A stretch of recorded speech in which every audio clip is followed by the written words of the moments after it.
আসসালামু আলাইকুম। সকলকে স্বাগতম জানাচ্ছি আমার ইউটিউব চ্যানেলে। ভাইরা আমার, আজকে আপনাদের আলোচনার বিষয় ভেড়ার বসন্ত রোগ। এই রোগের লক্ষণ, চিকিৎসা এবং প্রতিকার সম্বন্ধে আজকে আলোচনা করব। ভাইরা আমার, ভেড়ার ভাইরাসজনিত রোগের মধ্যে শিপ পক্স অন্যতম। এ রোগের বাচ্চা ভেড়াতে মৃত্যুর হার অনেক বেশি। এ রোগে সহজেই এক ভেড়া হতে অন্য ভেড়াতে ছড়ায়। লক্ষণ, এই রোগটা যখন হবে তখন লক্ষণ কি দেখা যাবে?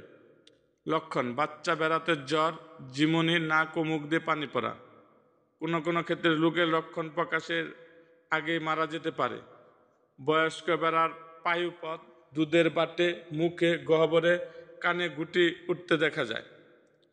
চিকিৎসা: এ রোগের নির্দিষ্ট কোনো চিকিৎসা নেই, তবে প্রাথমিক পর্যায়ে রোগ শনাক্ত করা গেলে চিকিৎসকের পরামর্শ মোতাবেক অ্যান্টিবায়োটিক, ব্যথানাশক ঔষধ দিয়ে চিকিৎসা প্রদান করা যেতে পারে। টিকা প্রদানই এই রোগের প্রতিরোধের একমাত্র পথ। খামার ব্যবস্থাপনা, আপনার খামারের উন্নত ব্যবস্থাপনা করতে হবে এবং খামারের নিরাপত্তাজনিত জীব নিরাপত্তা নিশ্চিত করা।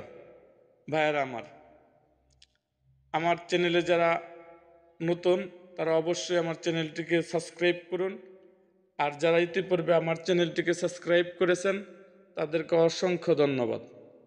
এবং আপনাদের যদি জানার কিছু থাকে অবশ্যই আমার চ্যানেলের কমেন্ট বক্সে জানাবেন, আর আমার এই ভিডিওটা অবশ্যই শেয়ার করেন, লাইক করেন। সো আজ এই পর্যন্তই, দেখা হবে আমার অন্য কোনো ভিডিওতে।